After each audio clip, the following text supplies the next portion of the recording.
بسم اللہ الرحمن الرحیم۔ السلام علیکم۔ پچھلی قسط کے اندر میں نے آپ کے ساتھ سورہ کہف والے ذوالقرنین کو آئیڈینٹیفائی کرنے کے لیے چند نام پیش کیے تھے، اور ان میں سے ایک بہت مشہور نام کو آپ کے ساتھ ڈسکس بھی کیا تھا، یعنی یونان کا شہزادہ الیگزینڈر دی گریٹ، یعنی سکندر اعظم، کہ کیا وہ ذوالقرنین ہو سکتا ہے؟ میں نے آپ کے سامنے وہ وجوہات بھی رکھی کہ جن کی وجہ سے کچھ لوگ یہ مانتے ہیں کہ وہ ذوالقرنین ہو سکتا ہے، اور پھر آپ کے سامنے وہ دلائل بھی رکھے کہ جن سے ثابت ہوتا ہے کہ نہیں، الیگزینڈر دی گریٹ ذوالقرنین نہیں ہو سکتا۔ لیکن آدھی دنیا کو فتح کرنے والے سکندر اعظم کے علاوہ جو دوسرا نام زیادہ تر لوگوں کا فیورٹ ہے کہ وہ ذوالقرنین ہو سکتے ہیں، آج سے 2500 سال پہلے کی پرشین امپائر میں گزرے ایک بہت بڑے بادشاہ سائرس دی گریٹ یا پھر سائرس اعظم کا نام ہے۔ سائرس کے ذوالقرنین ہونے کے متعلق تھیوری کو پچھلے 200 سالوں میں بہت زیادہ پذیرائی ملی ہے، اور اس کی سب سے بڑی وجہ دراصل ایک تصویر کا ملنا تھا۔ سائرس وہ بادشاہ تھا کہ جس نے پرشین امپائر بنائی، یعنی وہ عظیم الشان سلطنت کہ جو آج کے پاکستان سے لے کر ایجپٹ یعنی مصر اور لیبیا اور پھر یونان تک پھیلی ہوئی ایک بہت بڑی سلطنت تھی یا امپائر تھی۔ انفیکٹ پرشین امپائر، یا پھر جیسا کہ تاریخ میں اس کا ایک اور نام بھی ملتا ہے اکامینڈ امپائر، تاریخ میں اس سے پہلے کبھی اتنی بڑی سلطنت نہیں بنی تھی۔ سائرس نے اس امپائر کا دارالخلافہ ایران کے ایک شہر پاسرگاد کو بنایا تھا، اور یہی وہ شہر ہے کہ جہاں سے دراصل ایک تصویر ملی تھی، ایک ایسی تصویر کہ جس کی وجہ سے بہت سے لوگ سائرس ہی کو ذوالقرنین ماننے لگ گئے۔ اب اس تصویر میں، یا پھر جیسا کہ اس کو ٹیکنیکل زبان میں ریلیف کہا جاتا ہے، یعنی کسی چٹان میں کھدی ہوئی ایک شبیہ، اس تصویر میں سائرس بادشاہ اپنے سر پر سینگوں والا ایک تاج پہنے ہوئے ہیں۔ تو کیا ایران کا سائرس اعظم کہ جو بغیر کسی شک کے ایک بہت بڑا بادشاہ گزرا ہے، کیا وہ ذوالقرنین ہو سکتا ہے؟ آج کی اس ایپیسوڈ کے اندر میں آپ کے ساتھ یہی ڈسکس کروں گا، اور اس کے ساتھ ایک بہت ہی دلچسپ چیز اور بھی۔ سائرس اعظم کو تاریخ کتنا بڑا بادشاہ مانتی ہے، اس کا اندازہ آپ اس کو ملے ٹائٹلز کے ساتھ کر سکتے ہیں۔ ٹائٹلز یعنی کہ وہ نام کہ جو قدیم دنیا میں کسی انسان کی اچیومنٹس سے متاثر ہو کر اسے دیے جاتے تھے، اور آپ کو پتہ ہے کہ سائرس کی اچیومنٹ سے متاثر ہو کر اسے کتنے نام دیے گئے تھے؟ 10۔ اور اب آپ ذرا وہ ٹائٹلز سنتے جائیے۔ انشان کا بادشاہ، پرشیا کا بادشاہ، میڈیا کا بادشاہ، دنیا کا بادشاہ، بادشاہوں کا بادشاہ، عظیم بادشاہ، طاقتور بادشاہ، بابل کا بادشاہ، سمرہ اور آکیڈیا کا بادشاہ، اور دنیا کے 4 کونوں کا بادشاہ۔ تو کیا بادشاہوں کا بادشاہ سائرس ہی ذوالقرنین تھا؟ اس بات میں کوئی شک نہیں کہ سائرس کی سلطنت آج کے پاکستان سے لے کر شام یعنی سیریا تک پھیلی ہوئی تھی، اور سائرس کے انصاف کے متعلق تو اس کے دشمن بھی گواہی دیتے تھے کہ وہ بہت زیادہ منصف بادشاہ تھا، بالکل ویسے ہی کہ جیسے ذوالقرنین تھے۔ شاید آپ کو یاد ہوگا کہ اپنی 40,000 سالوں کے علم سیریز کے اندر میں نے آپ کو بتایا بھی تھا کہ کیسے حضرت سلیمان علیہ السلام کے بعد بخت نصر نامی ایک بادشاہ نے یروشلم پر حملہ کر دیا تھا، اور یروشلم سمیت حضرت سلیمان علیہ السلام کے بنائے ہوئے ہیکل سلیمانی کو تباہ کر کے تقریباً 70,000 یہودیوں کو غلام بنا کر اپنے ساتھ بابل لے گیا تھا۔ تو اس واقعے کے بعد وہ بادشاہ سائرس ہی تھا کہ جس نے یہودیوں کو آزاد کر کے انہیں یروشلم واپس چلے جانے کی اجازت دی تھی، اور نہ صرف یہ بلکہ اس نے یہودیوں کو اپنا دوسرا ہیکل یعنی کہ سیکنڈ ٹیمپل بنانے کی بھی اجازت اور پھر اس کے لیے فنڈز بھی فراہم کیے تھے۔ سائرس کی فتوحات اور انصاف پر مبنی ایک عظیم الشان سلطنت اور پھر چٹان کے اس ریلیف میں سائرس کو پہنے ہوئے سینگ دیکھ کر تو یوں ہی لگتا ہے کہ جیسے ایران کا بادشاہ سائرس اعظم قرآن پاک والے ذوالقرنین ہونے کا ایک بہت مضبوط کینڈیڈیٹ ہے، بہت سٹرونگ دعوے دار ہے۔ لیکن اصل دلچسپ بات تو یہ ہے کہ سائرس نے ایک دیوار بھی بنوائی تھی۔ ایران کے اس بادشاہ کے دور میں سلطنت کا جو حصہ، پرشین امپائر کا جو حصہ آج کے ازبکستان اور قزاقستان میں تھا، وہاں کچھ جنگلی قبائل یا نیم وحشی قسم کے لوگ بھی رہا کرتے تھے، مثلاً پارتھینز، سکائتھینز، ہونز، منگولز، تارتارز، اور یہ لوگ کبھی کبھار لوٹ مار کرنے کے لیے آس پاس کے علاقوں پر حملے بھی کرتے رہتے تھے۔ تو اپنے لوگوں کو ان حملوں سے بچانے کے لیے سائرس نے کوکیشیا کے پہاڑوں میں، کہ جنہیں ہم کوکاف کے پہاڑ بھی کہتے ہیں، یعنی کوکاکس ماؤنٹینز، وہاں بل واکس بھی بنوائے تھے، یعنی کہ وہ دیواریں کہ جو دشمن کو اپنے علاقے میں آنے سے روکنے کے لیے بنائی جاتی ہیں۔ اور یہ سائرس کا ایک ایسا ایکٹ تھا، ایک ایسا اقدام تھا کہ پھر جس کی وجہ سے بہت سے لوگ سائرس ہی کو ذوالقرنین مانتے ہیں اور ان جنگلی قبائل کو یاجوج اور ماجوج۔ لیکن ابھی میں نے آپ کو سائرس کے سینگوں والے تاج کے متعلق نہیں بتایا، اور مجھے پورا یقین ہے کہ سائرس کے سینگوں والی اس تصویر کے متعلق جاننے کے بعد آپ کو بھی سائرس قرآن پاک والا ذوالقرنین ہی لگنے لگے گا۔ ریلیف میں بنے ہوئے سائرس کے یہ سینگ دراصل ہم ہم کراؤن کہلاتے ہیں، یعنی ایک طرح کا تاج۔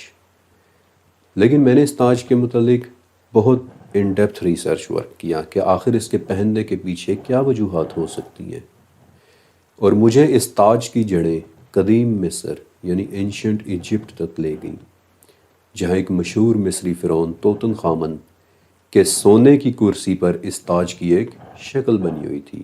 اور قدیم ایجپشن، اینشنٹ ایجپشن سٹائل کی لکھائی یعنی ہائیروگلفس سے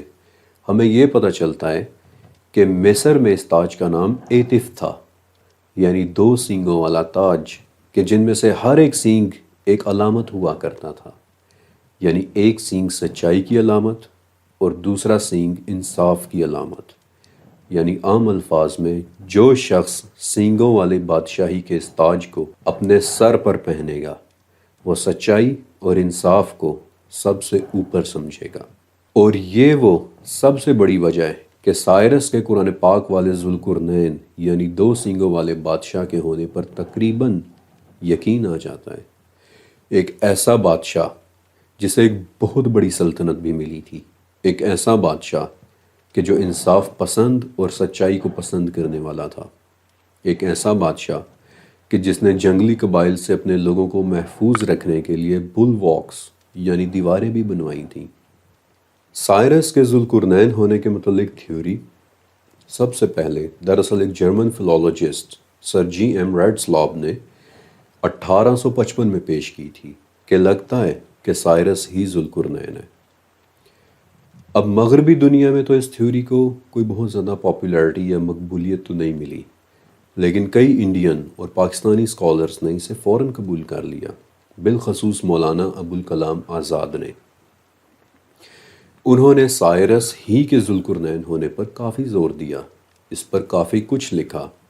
اور پھر ان کے بعد مولانا مودودی، ڈاکٹر اسرار احمد، علامہ طباطبائی، جاوید احمد غامدی اور ناصر مکرم شیرازی جیسے بڑے بڑے ناموں نے بھی سائرس ہی کو ذوالقرنین ہونے کے حوالے سے تقریباً تسلیم کر لیا۔ لیکن سائرس کے ذوالقرنین ہونے والی پوری تھیوری کو صرف اور صرف ایک چھوٹا سا پتھر بہت برے طریقے سے ڈیمیج کر دیتا ہے۔ آج اس وقت لندن کے برٹش میوزیم کے روم 52 میں ایک چھوٹا سا پتھر رکھا ہوا ہے، ایک چھوٹا سا آرٹیفیکٹ کہ جس کا آئیڈینٹیفیکیشن نمبر 90920 ہے، اور عام زبان میں ہم اسے دی سائرس سلنڈر کہتے ہیں۔ 1879 میں ایران سے کھدائیوں کے دوران ملا ایک چھوٹا سا سلنڈر کہ جس سے مجھے سائرس کے متعلق ایک انتہائی اہم بات پتہ چلی، اور وہ یہ کہ سائرس ایک بیبلونین خدا مردوک کا ماننے والا تھا۔ وہ اپنے آپ کو ایزاگیلا اور ایزیدہ کے مندروں کا پجاری بھی کہلوایا کرتا تھا، اور یہ وہ مندر تھے کہ جہاں آگ کی پوجا ہوا کرتی تھی، آگ کی پرستش ہوا کرتی تھی۔ اور پھر یعنی عراق کے ایک شہر سے ملی ایک انسکرپشن کے مطابق سائرس یہ بھی کہتا ہے کہ عظیم دیوتاؤں نے تمام زمین میرے ہاتھوں میں دے دی ہے۔ یہ سائرس ہی تھا کہ جس نے مردوک کے مجسموں کو ریپیئر کروا کر، انہیں ٹھیک ٹھاک کروا کر دوبارہ سے مندروں میں انسٹال کروایا تھا، انہیں وہاں لگوایا تھا تاکہ ان کی عبادت ہوتی رہے۔ اور سائرس کی یہ حرکت اس بات کا واضح ثبوت ہے کہ دی گریٹ کنگ سائرس ایک پولیتھیسٹ بادشاہ تھا، یعنی ایک سے زیادہ خداؤں کو ماننے والا انسان، آگ کو مقدس سمجھنے والا انسان، جبکہ قرآن پاک والے ذوالقرنین واضح طور پر ایک مونوتھیسٹ تھے، ایک موحد تھے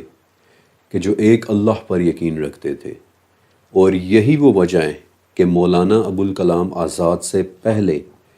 کسی بھی کلاسیکل مفسر نے اپنی تفسیر میں کبھی بھی سائرس کے ذوالقرنین ہونے کا کوئی ذکر نہیں کیا۔ یہاں تک تو میں نے آپ کو ان دو ناموں کے متعلق بتایا کہ جو ذوالقرنین ہونے کے حوالے سے سب سے زیادہ مشہور ہیں، یعنی یونان کا شہزادہ الیگزینڈر دی گریٹ جسے ہم سب جانتے ہیں،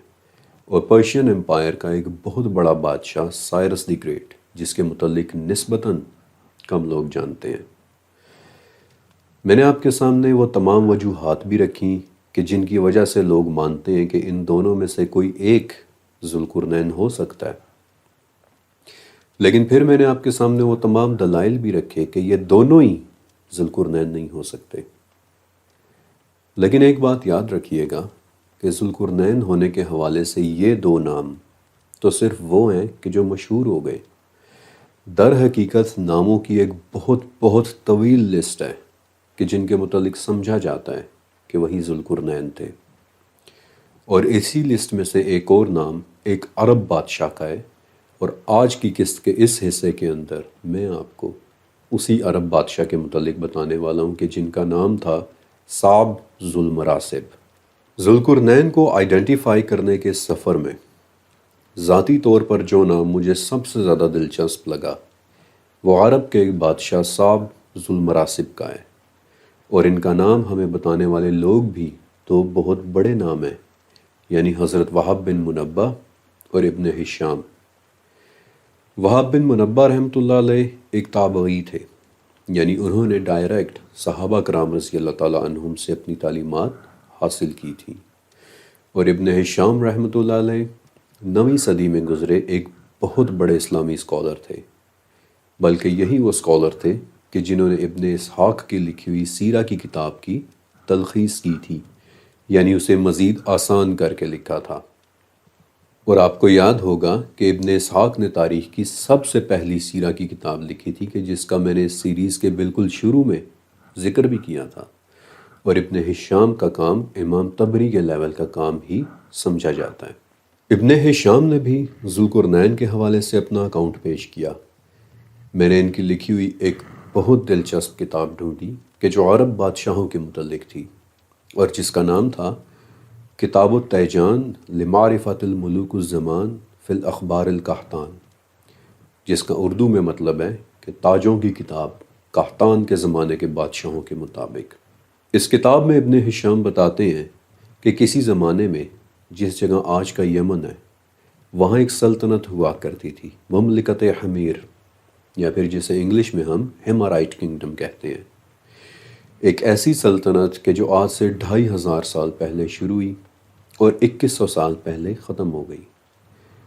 لیکن میں نے آپ کو بتایا نا کہ باقی دو ناموں کی نسبت صعب ذو المراسب کے ذوالقرنین ہونے کا اکاؤنٹ مجھے بہت زیادہ دلچسپ لگا، اور ابھی آپ دیکھیں گے کہ میں نے ایسا کیوں کہا۔ ابن ہشام کہتے ہیں کہ یمن کے ایک بادشاہ گزرے ہیں صعب ذو المراسب، اور وہ بادشاہ ذوالقرنین ہو سکتے ہیں کیونکہ صعب ذو المراسب نے یروشلم کا سفر کیا تھا، جہاں ان کی ملاقات خضر نام کے ایک شخص سے بھی ہوئی تھی، اور خضر اپنے ساتھ صعب ذو المراسب کو دنیا کے مختلف کونوں میں سفر کے لیے لے کر گئے تھے، اور پھر اس سفر کے بعد صعب ذوالمراسب کا نام ہوا ذوالقرنین۔ لیکن اس اکاؤنٹ کی سب سے دلچسپ بات خضر اور صعب ذوالمراسب کے اس سفر کی ڈیٹیلز ہیں کہ جو حیرت انگیز حد تک گہری ہیں۔ مثلاً اپنے سفر میں خضر صعب کو ایک ایسی جگہ لے کر جاتے ہیں کہ جس کا نام دیار ظلمات ہے، یعنی دا لینڈ آف دا ڈارکنیس، اندھیروں کی سرزمین، ایک ایسی جگہ کہ جہاں ورچولی ہر وقت اندھیرا چھایا رہتا ہے۔ اور مزے کی بات کہ اس سیریز کی خاطر میں نے دیار ظلمات کو بھی ٹریک کیا تاکہ صعب ذوالمراسب کی رپورٹس کے مطابق یہ جگہ کہاں پر ہو سکتی ہے وہ ڈھونڈ سکوں، اور بہت زیادہ ڈھونڈنے پر اس کے متعلق مجھے کچھ انتہائی حیران کن انفارمیشن ملی بھی۔ ابن ہشام کی دی ہوئی ڈیٹیلز کو میں نے بہت توجہ اور گہرائی سے اسٹڈی کیا، اور جو جگہیں انہوں نے بتائی تھیں انہیں ٹریک کرتا کرتا میں اس جگہ پہنچا جہاں وہ دیار ظلمات یعنی اندھیروں کی سرزمین ہونے کے متعلق بتاتے ہیں، اور وہ جگہ آج کے حساب سے ماڈرن ڈے ترکی میں بنتی ہے۔ لیکن یہاں ایک بات بہت اہم ہے، اور وہ یہ کہ کسی زمانے میں اس جگہ کا نام فارسٹ آف ابخیزیا ہوا کرتا تھا، یعنی ابخیزیا کا جنگل۔ اور اس بات نے میری توجہ فوراً اپنی طرف کھینچی، کیونکہ اپنے ریسرچ ورک کے دوران فارسٹ آف ابخیزیا کا نام میں نے ایک اور جگہ بھی پڑھ رکھا تھا۔ 13ویں صدی میں ایک کتاب لکھی گئی تھی۔ یہ کتاب ایک شخص کی سفری یادداشتوں پر لکھی ہوئی ہے۔ اس کا ایک طرح کا ٹریول لاگ کہ اس نے کہاں کہاں سفر کیا اور اپنے سفر میں اس نے کیا کیا کچھ دیکھا۔ یہ کتاب 13ویں صدی میں ایک انتہائی مشہور کتاب سمجھی جاتی تھی، اور اسی کتاب سے پھر بعد میں متاثر ہو کر کرسٹوفر کولمبس اور مارکو پولو نے بھی اپنے اپنے سفر نامے لکھے تھے۔ لیکن میں نے ایسا کیوں کہا کہ یہ کتاب ایک شخص کی سفری یادداشتوں پر مبنی ہے؟ میں نے ہمیشہ کی طرح آپ کو اس کتاب کے مصنف کا نام کیوں نہیں بتایا، کیونکہ یہ کتاب لکھی کس نے تھی یہ کبھی کسی کو پتہ ہی نہیں چل سکا۔ اس کتاب کے مصنف نے اپنے متعلق صرف اتنا لکھا ہے کہ اس کا نام سر جان مینڈیول ہے، اور یہ کہ وہ انگلینڈ میں پیدا ہوا ایک گھڑ سوار تھا۔ لیکن یہ نام ایک فرضی نام تھا۔ کتاب کے مصنف نے کہیں بھی اپنا حقیقی نام نہیں بتایا، اور یہ ہمیں اس طرح پتہ چلتا ہے کہ پوری کتاب میں مصنف نے اپنا نام بار بار تبدیل کر کے ایک نیا نام رکھا ہے۔ لیکن ایک بات ہے کہ اس کتاب میں بتائی گئی جگہیں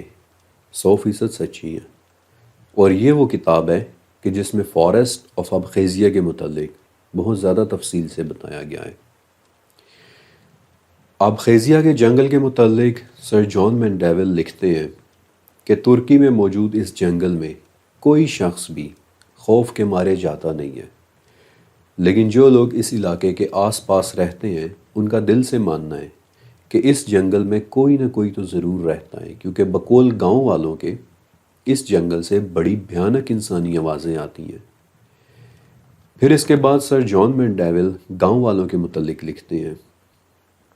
کہ ان کا ماننا ہے کہ اس جنگل کے رہائشی ایک پرشین بادشاہ ساورز اور اس کے آدمی تھے کہ جو عیسائیوں یا مسیحیوں پر ظلم کیا کرتے تھے، اور جس پر انہیں خدا کی طرف سے سزا دی گئی تھی، اور ظالم بادشاہ ساورز اور اس کے آدمیوں کو گھنے جنگل کی ایک ایسی اندھیری دیوار کے پیچھے قید کر دیا گیا تھا کہ جہاں سے نہ کوئی باہر آ سکتا تھا اور نہ ہی کوئی اس کے اندر داخل ہو سکتا تھا۔ اور مزے کی بات کہ سیریک لیجنڈز یعنی وہ کتاب کہ جس میں الیگزینڈر دی گریٹ کی زندگی کے واقعات لکھے ہوئے ہیں، اس کے مطابق یہی وہ جگہ ہے کہ جہاں آب حیات کا چشمہ ہونے کے بارے میں بھی انفارمیشن ہے۔ کیا واقعی خضر علیہ السلام یمن کے اس بادشاہ صعب ذوالمراسب کو اپنے ساتھ لے کر ترکی کے گھنے جنگل میں ایک سفر پر گئے تھے؟ میں نہیں کہہ سکتا، کیونکہ یہاں سے اس کے بعد اس کے متعلق مجھے کوئی بہت زیادہ انفارمیشن ملی نہیں۔ لیکن کیا عرب کے یہی بادشاہ صعب ذوالمراسب سورہ کہف والے ذوالقرنین ہو سکتے ہیں؟ اس کا جواب میں آپ کو انشاءاللہ اگلی قسط میں بتاؤں گا۔ اللہ حافظ۔